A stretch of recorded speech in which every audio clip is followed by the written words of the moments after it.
Welcome to WHAM and welcome to the University of Minnesota. I'm Lyndall King, I'm the director here, and I thank you so much for coming out this evening. We're really excited to present Harriet Bart, Abracadabra, and Other Forms of Protection, the first retrospective and monograph devoted to her work on pioneering, and I will say feminist artist, whose powerful and varied conceptual installations and exhibitions have made unique creative contributions to contemporary American art, and particularly to art in our region. I want to point out to you that we have a beautiful book, a wonderful book. You can see what it looks like, that documents this exhibition and provides a lot of other information, poetry, and other essays about Harriet's work that's available for sale in the museum store. And Harriet will be available to sign books from 9 to 9:30 after the talk. The galleries are also open till 9:30 this evening, so you will have to have a chance to go through the show after the program if you haven't already. I wanted to say that we are also grateful to the Andy Warhol Foundation for Visual Arts and to the National Endowment for the Arts for their support, both of the exhibition and for this book. Housekeeping note, we'll have some time for audience question and answer in the last 15 minutes of the program this evening. So we're not as intimate as Harriet and Laura had perhaps thought we might be, so please wait until the staff brings the microphone to you. It's good that there are so many of you here. Actually, that's really, really good. We're glad. But just wait till one of our staff members brings the microphone to you so that everyone can hear your question before you answer it. So I want to introduce our presenters for this evening. Harriet Bart, our artist, has exhibited extensively throughout the United States, Germany, and has completed many public art commissions in the United States, Japan, and Israel. She does have a public art commission here on the University of Minnesota campus at Walter Library, so those of you who know the university campus might have seen her work there. She's been the recipient of fellowships from the Bush Foundation, McKnight Foundation, McDowell Colony, Virginia Center for Creative Arts, NEA Arts Midwest, and the Minnesota State Arts Board. She's published many fine arts books, mixed media book works, and has won 3 Minnesota Book Awards. So you may now also visit a related exhibition of her artist books and works on paper on view at MIA, the Minneapolis Institute of Art. Her work is in many private collections, including ours, and I'm happy to tell you that Harriet has told me that 4 generations of her family were born in the United States. 4 generations of her family attended the University of Minnesota, and so we're very happy to become the archive for Harriet's work for in perpetuity.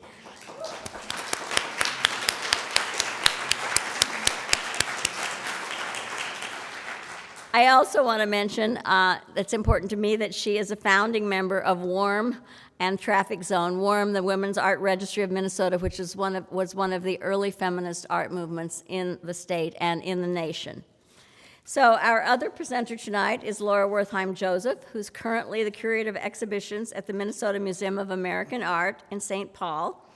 And she's worked as gallery director at the Interact Center for the Visual and Performing Arts. And she was the guest curator for this exhibition and coordinated all the essays for the catalog as well as writing one. So I want to thank her for that. And I want to say that she's curated other exhibitions nationally across the United States. And we're really, the most important thing to say about Laura, however, I always say, is that she was the O'Brien curatorial intern here at the Weisman before she became nationally famous. So, Laura, we're really glad to have played a role in your development as a curator.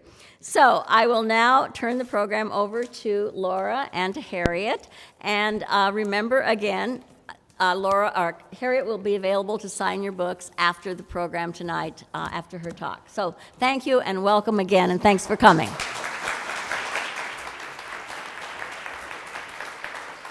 Are we live? Can you hear me? No? No? Yes? No? No, we're getting mixed feedback. Maybe we need to project. As Linda was saying, we had hoped to be very close to you all. For those of you in the back, I'm sorry we can't see you. But lean in, and we're going to be having a casual conversation this evening because what we're trying to do, what we'd like to do, is recreate one of the many, many conversations that Harriet and I had together over the course of the 3-year-long process of organizing this show. And if you're in the back and you can't hear me, raise your hands at any point. There's some seats that are unclaimed. Yes, Closer up. yes. Don't be shy if Just anybody move wants up. to move to the front. So our hope is that this conversation will give you some insight into how the exhibition developed. I realize now what an incredible gift and pleasure and sort of unique situation it is to have 3 years, more than 3 years, to be able to talk with an artist, to get to know their work, have conversations that are not driven by a specific objective or needed outcome, but that are just about getting to know one another. And that this exhibition really developed in this very organic way as a result of very long gestation. The conversations that Harriet and I had often took place in her studio. Much like tonight, I asked her questions and she would patiently answer them. And we were often surrounded by books, and we actually meant to recreate this a little more than we have for you. We meant to bring a lot of books. We forgot them. We forgot them. But just imagine that we're surrounded by books. So our conversations would develop, and Harry would often refer a book or 2 or 5 to me over the course of the conversation. I'd take them home with me and reread them and trace her notes, and I've been sort of taking physical measure of how much work we've done over the course of the last few years as I've been returning these books to her in tote bags, and it's been taking me months to return all the books that I collected over the course of this process. But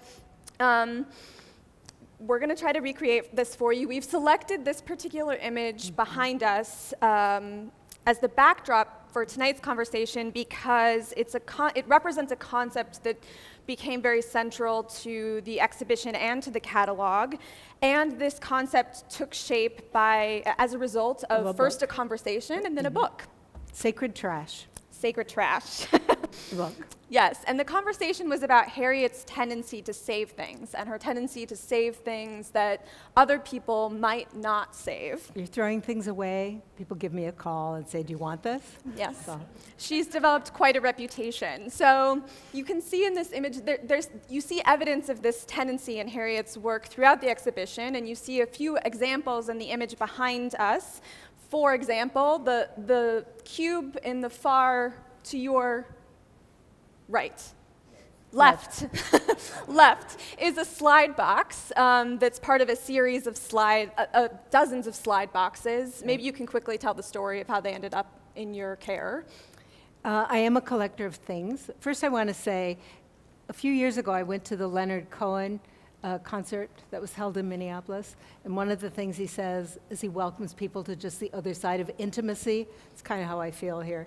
So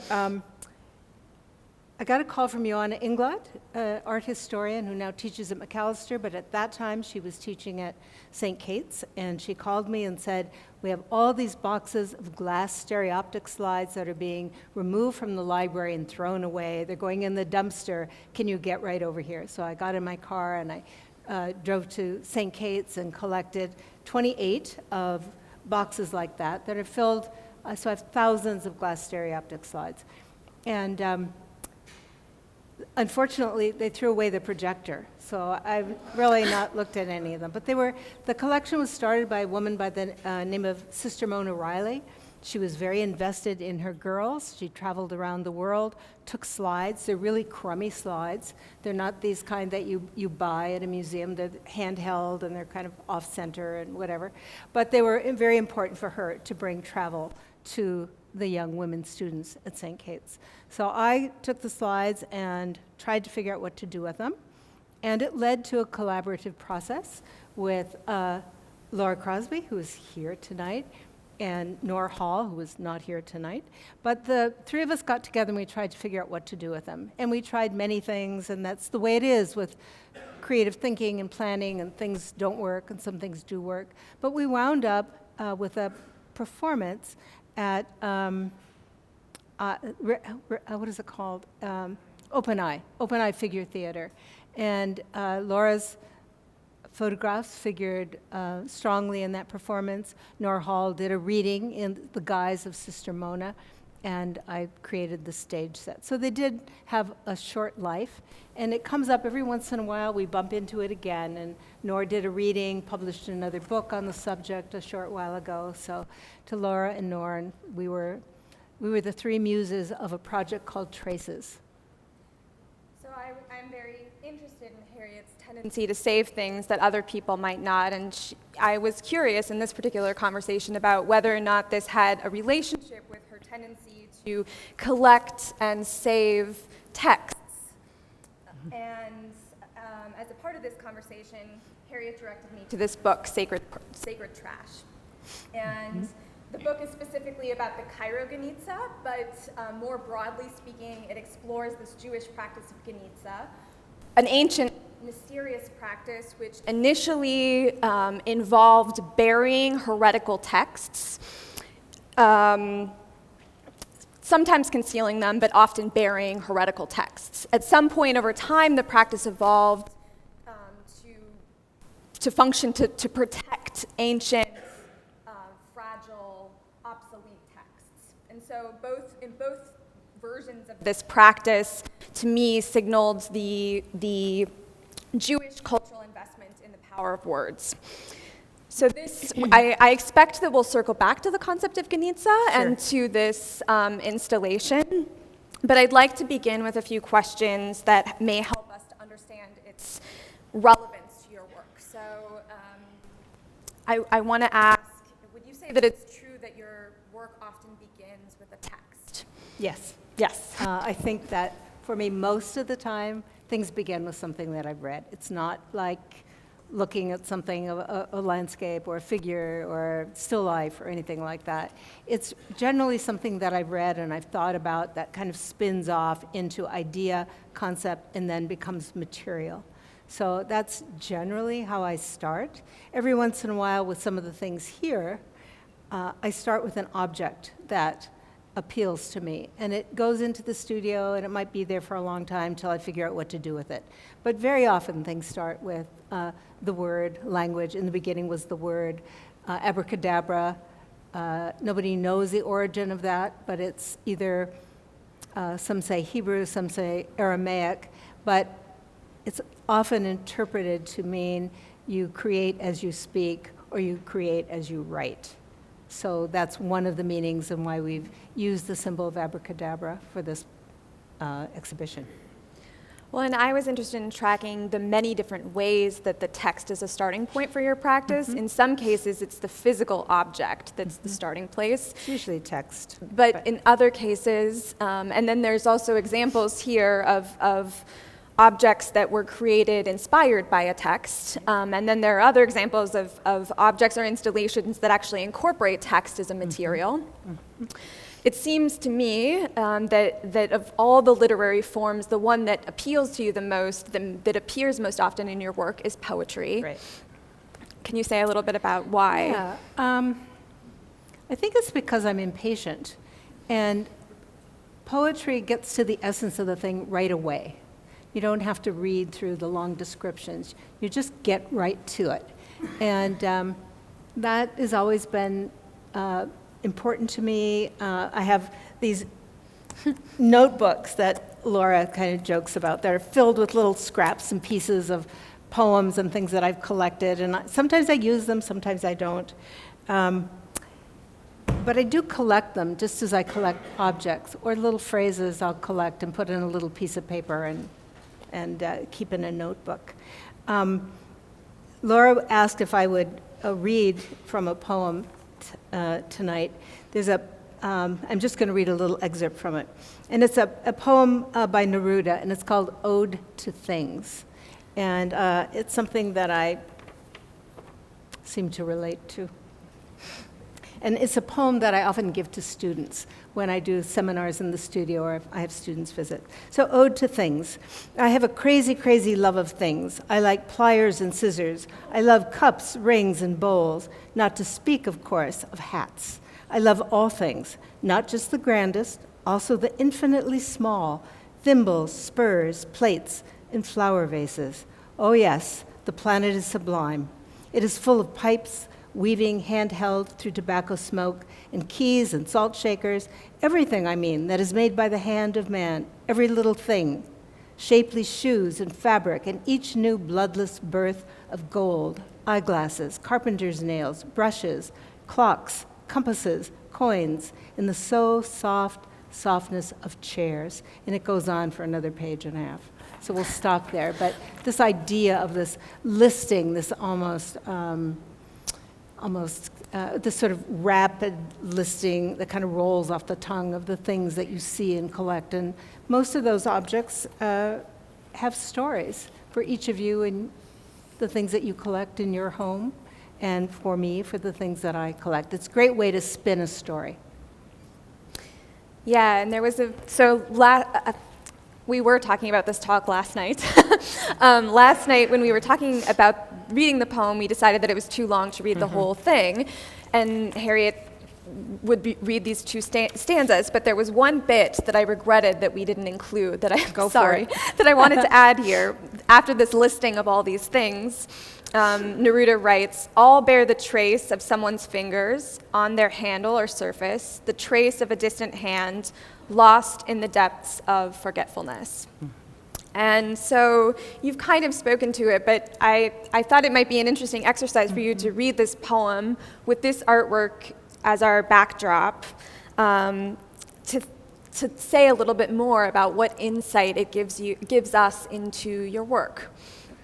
Would you like me to talk about some of these things?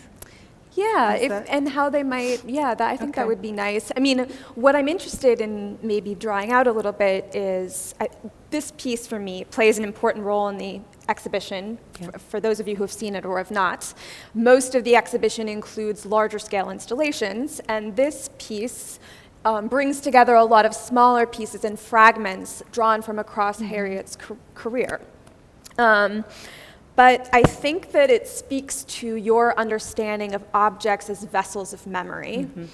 That little bit of the text from Neruda that I was adding was sort of speaking to that objects kind of contain the memories or the emotional significance that was bestowed upon them, even and perhaps especially when the person who invested them with that meaning is gone. And is that perhaps one of the reasons that you have such a reverence for objects or treat them with such care? I think that for me, the smaller pieces are like visual poems. If I could be a poet, that would be wonderful, but I'm not. So I have to make things. So I'm a visual artist, but I consider these small things often forms of poems. There's a big collection of things in here. Some of them, frankly, I've just dumped stuff in bowls and they wound up in it. So, for example, there on the bottom row there, you see some red feathers and a sort of a brown bowl. That's just stuff that I've crammed things in over the years. And then you have a curator that comes in and says, "This looks great. We'll just put this in a show." And you think, "Wow, So they are objects, and the things in there are things that people have given to me over time. Small things that I've found. There's a ribbon in there that Sally Brown, wherever you are, gave me some time ago. So there's little bits and pieces in there. Other stories. So when Laura talked about the Ganitza, it started out as a way of protecting the public from heretical texts. And then it becomes this vehicle in the end of protecting the texts for all time.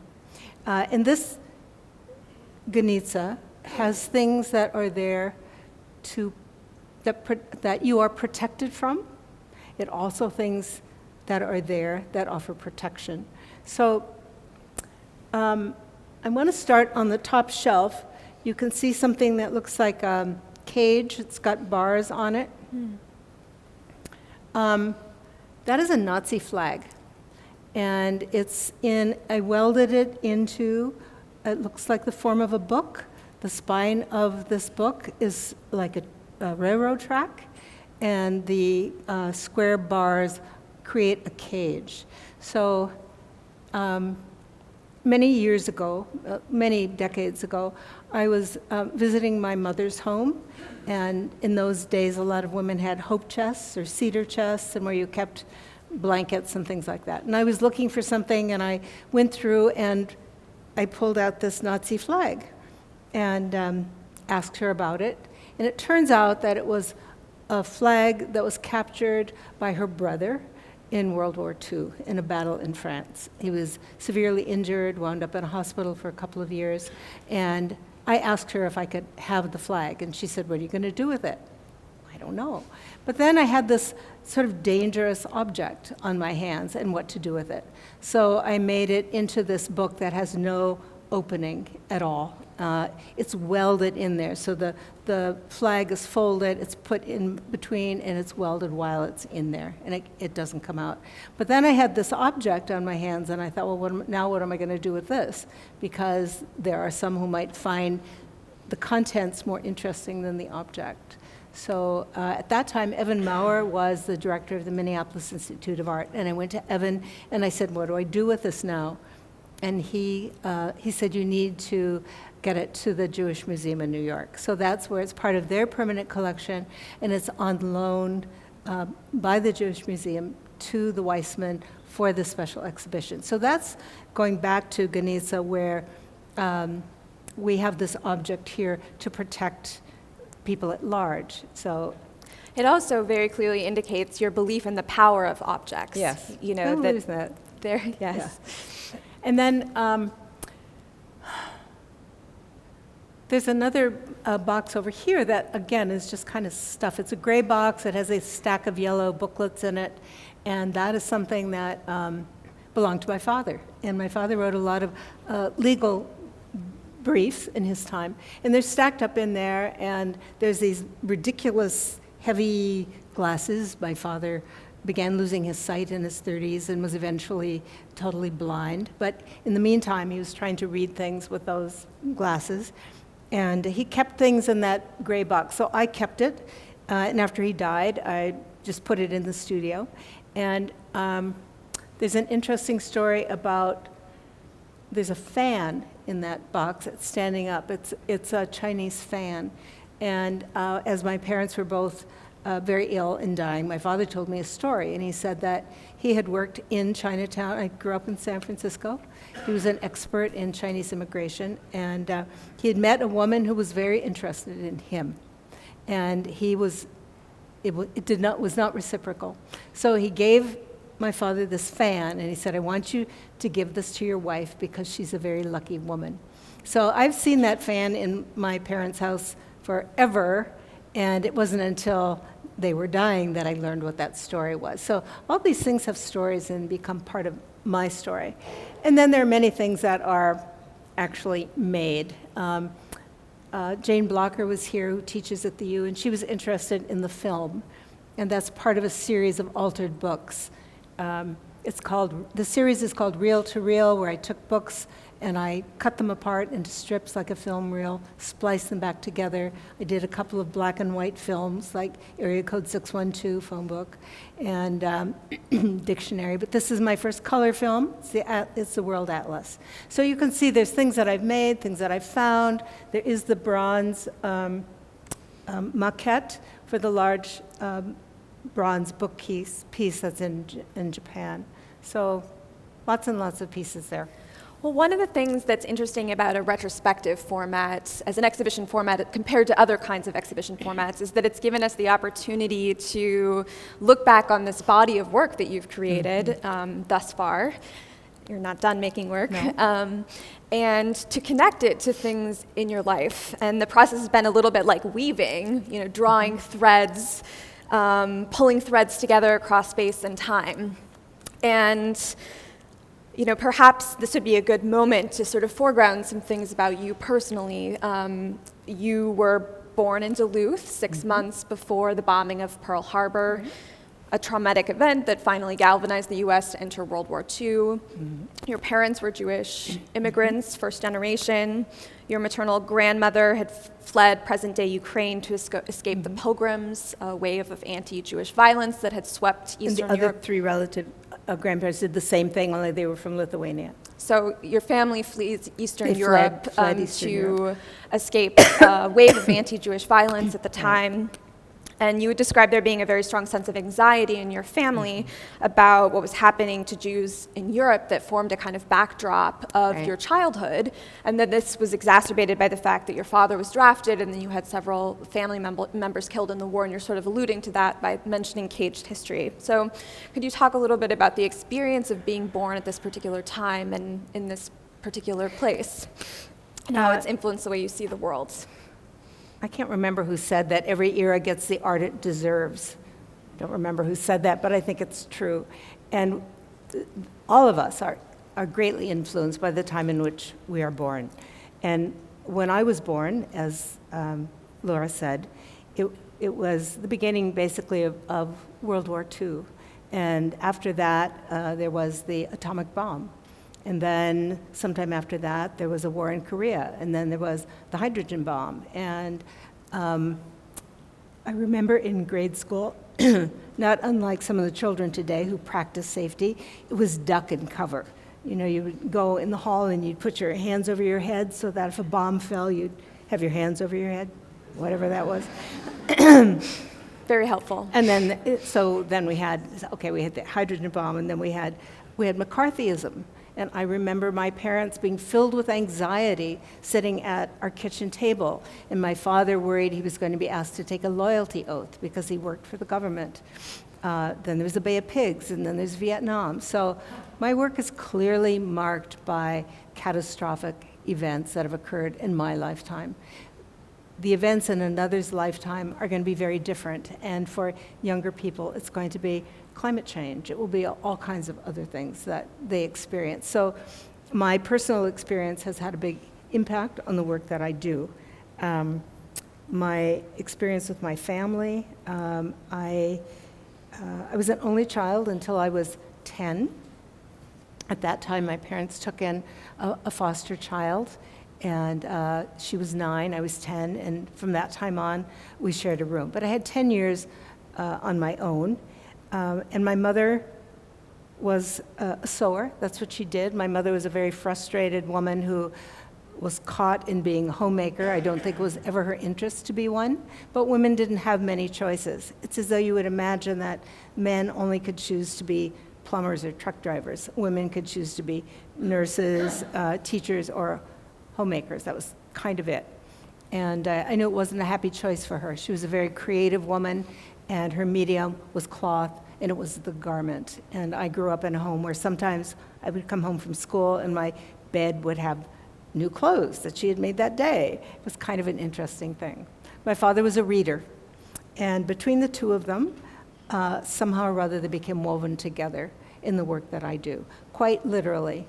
There was a time when I was doing some tapestry work, very contemporary tapestry work, with linens and silk and cotton, and then strips of paper from the newspaper. And I was collecting marriage announcements and birth announcements and obituaries, and they all got woven into these tapestries. So they kind of came together that way. And that's what we do with our homes. I mean, we take what's given to us and we mold it into something for us to work with, to become, to grow into, or to move away from. Well, I want to circle back to the question of your parents and their influence on your work via specific artwork in a moment, but one thing I want to talk a little bit about, and that we discussed a lot over the course of our conversations, is I think it's important to note that you grew up in a religiously observant family, and that the Jewish practices and beliefs of your grandparents were significant to you in some ways, but that you are not religiously Jewish. Right. And yet, there's something about your artistic practice that seems to approximate religious practice, and I say that not meaning to conjure the sort of negative associations, the loaded connotations of religion, but rather to suggest that your work calls for a kind of quiet contemplation, that it often emerges in response to a process of questioning, that it often it accepts the fact that we can't know everything about there's nothing that we can know fully. And then it also seems driven by a kind of quest for truth, and it seems to have been a clarifying force in your own life. So something that I've wondered is if art took the place of religion in your life, or if that's too simplistic of an equation, if it wasn't really a case of the one supplanting the other. If you could talk a little bit about the relationship between artistic and perhaps spiritual practices in your experience. I think of a couple of things. One, there's a quote that I have here by Louise Nevelson that I think is very applicable to what I have done. And she says, I have made my world, and it's a much better world than I ever saw outside. So I think that's something that I do. And my studio is very much like this. There's objects very intentionally placed. I think that human beings need ritual, and I think that they need tradition, and very often the ones that are the most meaningful are the ones that we create for ourselves. My work is filled with intention and mindfulness. So there's a kind of intense thought and focus that goes into not only the making of the work, but the placement of the work. So I'm also creating an environment. I'm creating my own, the world in which I spend most of my time. I don't see it as religious, but again, our family, my family, I'm speaking of my husband, my family, my children, sort of experienced the 60s and the 70s. And actually, the 70s were really the 60s. I think that the 60s were the 50s, whatever. The 60s didn't become the 60s till really the early 70s. But during that time, we did a lot of things. I mean, we tried different forms of meditation. We studied with a guru. I took a lot of yoga. I was always a very unsuccessful meditator. It just didn't work for me. I couldn't sit still long enough to meditate, and we would have these mantras that we were supposed to use, and I could never remember mine. And then I was fighting with my children because I was supposed to meditate for 10 minutes, and I'd wind up yelling at them because they were making noise and locking them out of the house so I could sit for 10 minutes. It didn't work for me. So I found my own way of doing this, and I think that's my meditation is my work. And many of the pieces that are in the exhibition are very meditative. So, like the writing of the names for the soldiers killed in Iraq and Afghanistan. To do that kind of work, you really have to focus. It's a matter of looking at the name, reading the name, saying the name, writing the name. And I do it without error because I'm really focused. And I can only do that for a given period of time, and then I have to stop. It's time to stop now. So, I think that sense of trying to find a way to navigate this world in a way that is meaningful, I've created my own way of doing that, as I think many of us do. Well, and the act of creating world within a world, yeah. I think of that as a very feminist kind of thing, a kind of make-do approach. Yeah, I would agree. And it's so interesting that you're a bad meditator. Yeah. Because your work does such a good job of... But it's active. Yeah. I can do a repetitive thing for a long period of time, but I can't sit still with a quiet mind. Well, for those who may not, many of you may be familiar with the projects that Harriet's mentioning, but for those who may not be, that there are these two... there's many works from your body of work that are commemorations of people lost to war, which is something I think knowing something about Harriet's childhood helps make sense of. But these are pieces that you created over the course of the wars in Iraq and Afghanistan, the two pieces that you were mentioning. So they're long-standing, durational artworks that require solitude, as you mentioned, that require a kind of concentration. One of the things that I think, as I mentioned, I think your work creates the conditions necessary for contemplating the mysteriousness in people and things, but also for seeing the stuff that gets suppressed by all the noise and clutter of the everyday world. I think mystery is important. I think it's important to have mystery in your life. And I think that awe matters too, and awesome is certainly overused, but the idea of that which inspires awe is different to everybody, and that's another way that we navigate our world or our daily experience, to seek those things that bring that to you, whatever way that might be. Well, this maybe is a good segue because I have a little bit of text from Harriet's very first artist statement that she wrote about her first exhibition, which was held in the Warm Gallery back in 1978. And it's a delight to have Catherine Johnson here in the audience tonight because Catherine's description of the exhibition, she described the work that she saw, which were these totemic black weavings, some of which you'll see in the gallery. She described them, the experience of seeing them like descending into the core of the earth, and this description captivated me, and it was something that I tried to recreate in our installation. Successfully, I think. Yes, but there's this text from her very first artist statement about the show that is sort of speaking to what you're describing here, and I wanted to see if you felt like it still resonated and held true to you. So she writes that her first exhibition was an attempt to create an environment that is outside of our daily experience, a mood that is conducive to introspection, an atmosphere that speaks of ritual and passage. You go on to say that the pieces are about death and they are about life. They are about layers and about cycles. I haven't changed much. I should have stuck with that. The next line is the eternal return of the same, so you were anticipating. Yeah, I got it. No, it's still true. Yes. Well, you talked a little bit. I wanted to ask you it seems to me like there are a couple of things about your childhood that are important to understanding your work, and one was, as you were mentioning, the fact that you spent a lot of time alone and solitude.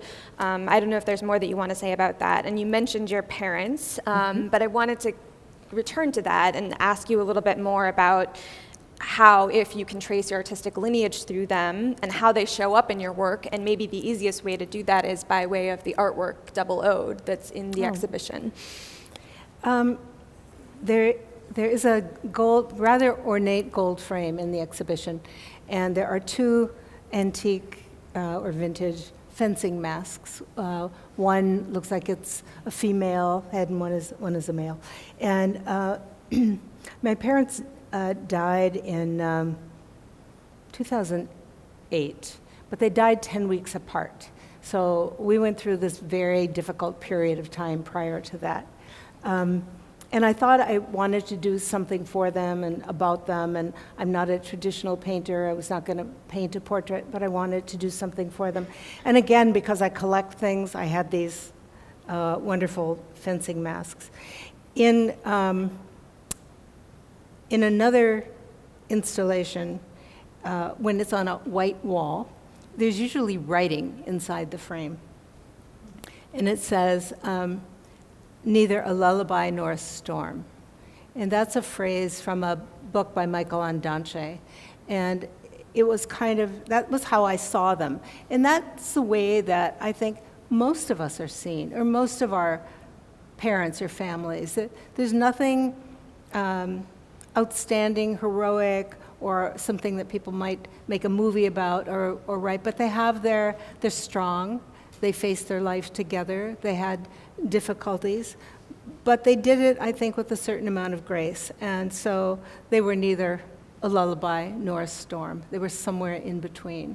So was and it's called Double Ode, and it was inspired by a poem by Muriel Rukeyser, who's a poet who's very important to me. She was a feminist poet, activist poet, very popular in the 70s.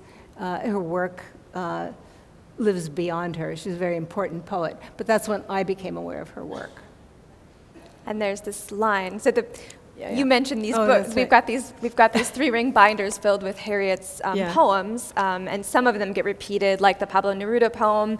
One of the reasons I asked Harriet to read it is there's 10 copies of it in the book. You never know when you're going to need one. But the Rukeyser poem as well, especially a line from it about pay attention to what they tell you to forget, is sort of become an emblem for you. I do. I use that an awfully lot. There's certain things that I use over and over and over again. And pay attention to what they tell you to forget is it's repeated 3 times. It's a stanza from this poem called Double Ode. And I've used it, I've written it on, I wrote it on ribs from, I don't know, a cow or something. I'd written it on 3 ribs of a cow. And the other day I was reading about some of the magic ritual kinds of things, and it tells you to write on 3 ribs of a cow. I thought that's pretty weird, but anyway, so I've written it on a cow, and I actually Sometimes magical by accident. started a political issue in Iowa State University in Ames.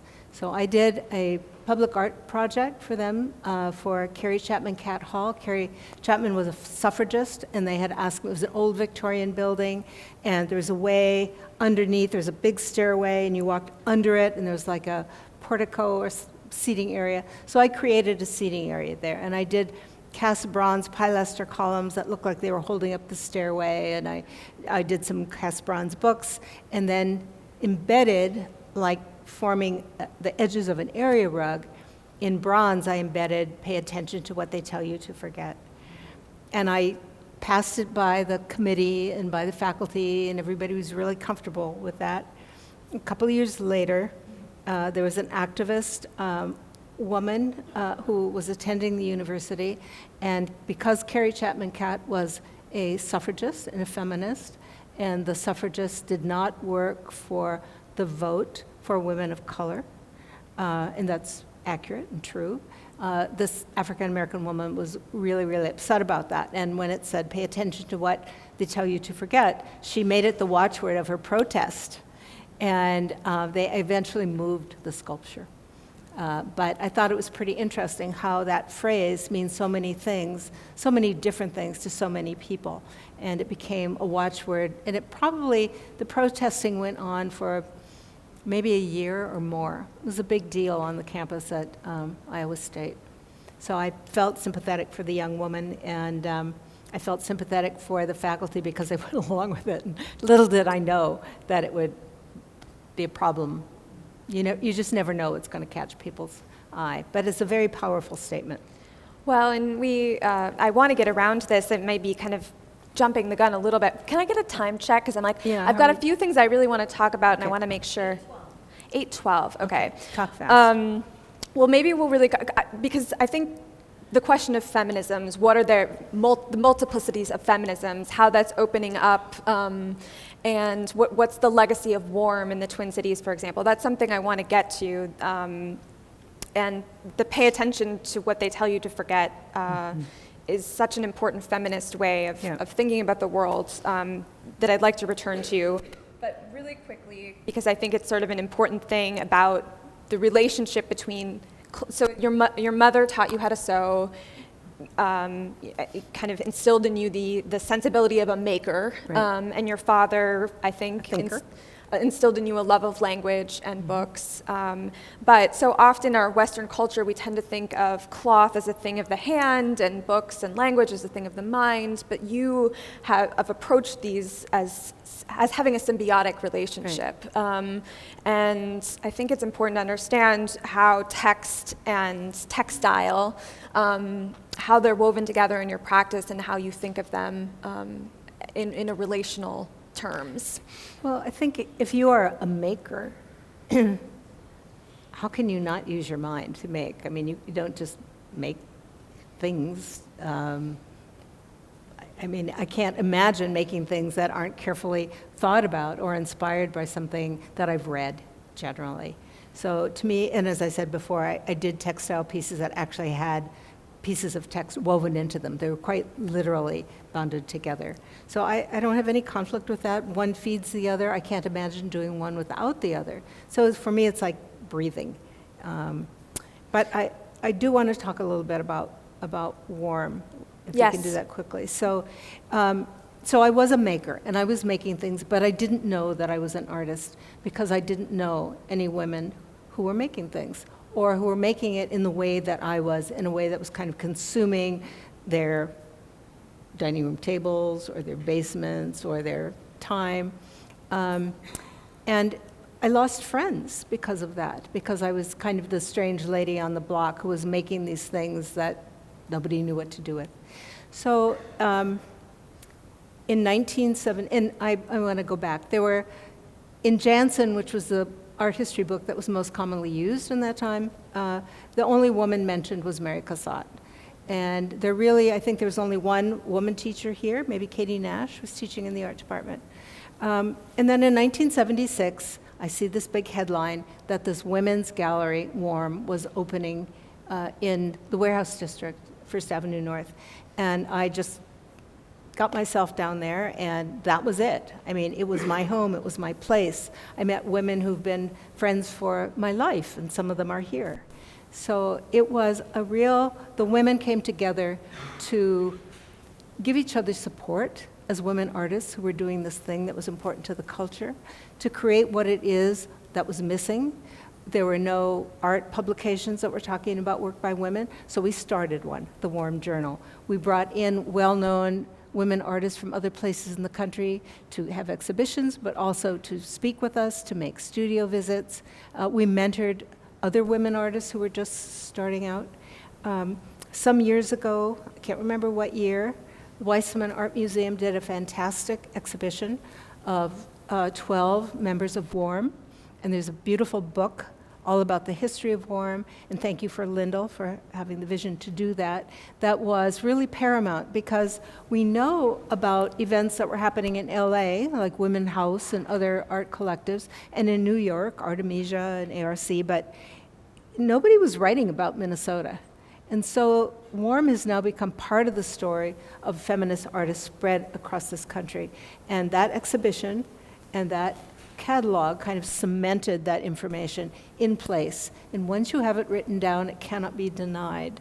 So there's the power of words again. Warm continues today in a different form. The gallery closed in the 80s, some point, 89 maybe. But it is an organization that now mostly has programming and as a slide registry for women artists. Well, and as somebody, you're somebody who's interested in the process of transformation, and you've talked about Warm being this transformative experience that took you out of the isolation of your basement studio, Right. and is it fair to say gave you visions of possibility of what it meant to be an artist? It was all, for me, it was the equivalent of grad school. I had finished college, but I had children when I was quite young and had responsibilities to them. So it wasn't really possible for me to go away to grad school. And for me to study what I was studying, I would have to leave. That wasn't really going to work. But Warm gave me that. It taught me about being professional, about thinking the ways of presenting my work, about making sure that I was absolutely confident of what I was saying and what I was showing, and that I had the words to talk about it. So thank you, Warm. Maybe that's a good note Place to to open it stop. up for questions. Thank you, Warm.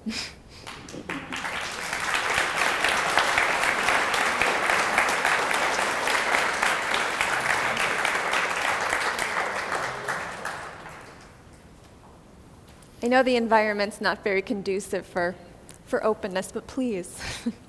I see a hand, but we need a microphone. You talked a little bit about the confidence that you had to develop. You know, here you are, you're a young mother, a young woman artist, you're in the Midwest, you're not going away to grad school, you know, making things in your studio at home, and like you said, that all-consuming, I have to create these things, and yet no one understands them. Right. How did you develop that sort of ability? I mean, I suspect it wasn't just Warm. How did you develop internally that ability to say, this is meaningful work. I'm not going to throw away this box of stuff I've been accumulating that is annoying, you know, whoever's in the house, and I'm not going to deny this sort of internal insistence that this work was important. I'm still working on it. And much to Laura's regret, I did throw a lot of things away. I thought, this doesn't matter anymore, and probably was a mistake. But it's something you work on all the time. But one of the nice things about Warm is that it was a supportive collective environment, and we did critiques of each other's works, and I think they were honest. They were not savage. They were not meant to destroy anybody. They were positive and constructive. And so for other artists, younger artists out there, to find a group, a peer group that you trust and have confidence in, I think is a great way to invite conversation about your work. And you'll learn pretty quickly if you're hitting a chord with someone else or not. But it is a struggle all the time. I'm never sure. Thank you.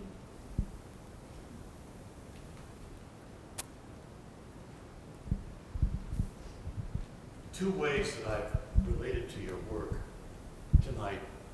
Well, you don't need it. He's got a loud voice. Two ways that I've related to your work tonight.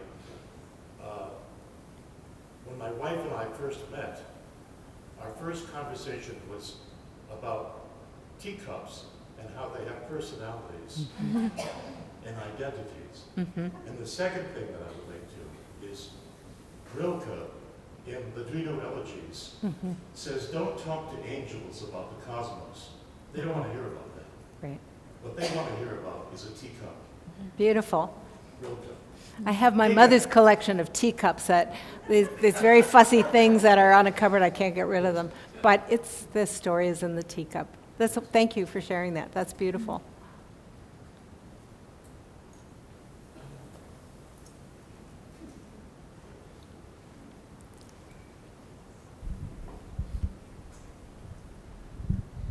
Thank you, both Laura and Harriet, for a really wonderful conversation. I want to ask you, Harriet, to talk a little bit more about the pendulum, the Plumb Bob, whatever you want to call it, in your work, because it seems so prevalent. There are at least 3 of them here. There's a giant one in the gallery, and I've seen them many times at your studio. So talk a little bit about what is the deal? Well, I'm also something of a collector. We've talked about that. And I started collecting Plumb Bobs a long time ago because I was interested in architecture and the world, and I was interested in ancient Egypt and the architecture of ancient Egypt. And the Plumb Bob changed the architectural world. Before we had the Plumb Bob, which is a true vertical, by which you could measure the building of a wall by its true verticality, so it would be strong, things would fall over.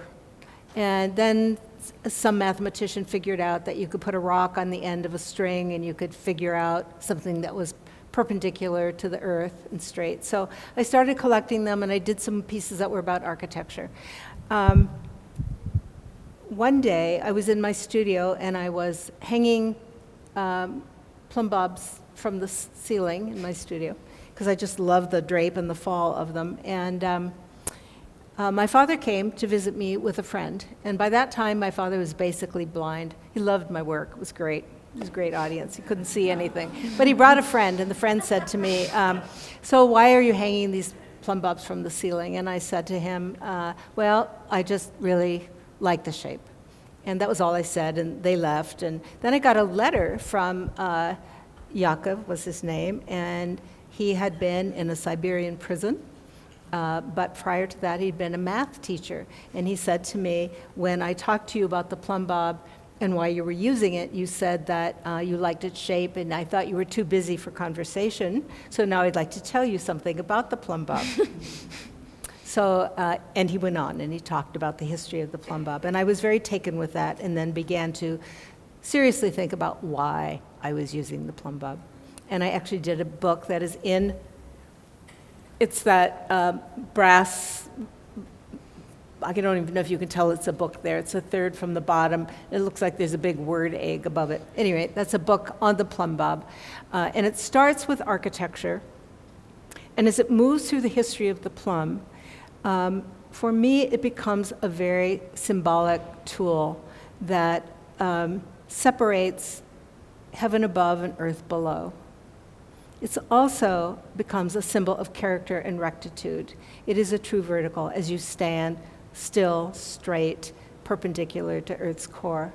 So I began using it in another way. And so in the piece that's called Requiem, which is about the names of all of the American soldiers killed in the war in Iraq, I see it as this measure of character. I see it as this place where heaven above and earth below meet. I see it as a kind of scribe, and if there's current in the room, it will move, and it almost looks like the moving finger writ, and having writ moves on. So, and then I did this great big one that I think when it gets big, it's called a pendulum. That sometimes you'll see it in a science museum. If they're suspended from a high enough point, they'll actually slightly move as with the rotation of the earth. But they're also symbols of divination.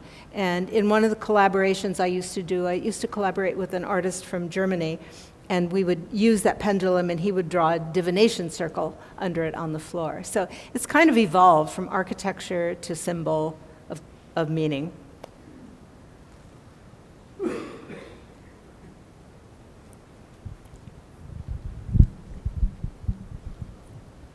I could talk about my hose nozzle collection, but that's another time. Harriet, I believe, if I remember correctly, that you were part of the beginning of the traffic zone? I'm sorry, I'm not... Beginning of traffic The zone. traffic Oh, zone? yes, Yes. I wondered if you could speak a little bit about how the traffic zone came about and its evolution and what it's meant to artists and where it stands now, given the change in the land values around it. A couple of things. My first studio out of my home was on First Avenue North, and it became the Kickernick building. It was gentrified, and then we moved out of the Kickernick building.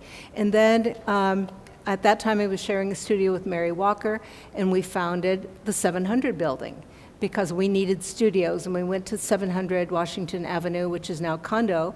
But at that time, the owner of the building, or manager, would only rent the entire floor. That was, I don't know how many tens of thousands of square feet. So we went to Art Space at that time, and Art Space was one person, Cheryl Cartus, and that was it.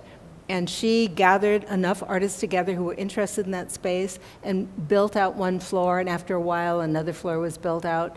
And then we could see that that building was going to be sold, so we go back to Art Space. And by this time, Art Space is a much larger organization that is functioning nationally. And we had this idea that it would be great to own a building because we were all tired of moving, that if we had some stake in the game, that we couldn't be moved. So that building is paired with Art Space, and it was actually, the purchase of the building was a gift from the McKnight Foundation. And that's why Traffic Zone is a mid-career building. And that building, I get numbers a little mixed up. We either bought it for $356,000 or $365,000. And then those artists who were present at that time, Laura Crosby is one of them who's sitting here, we began to raise money. And also we had to sign our name on the line for a mortgage, not sure whether this thing was going to go or not, and then recruit other artists. So at that time, the area, 3rd Avenue North, was very derelict. It was not necessarily a very safe place to be.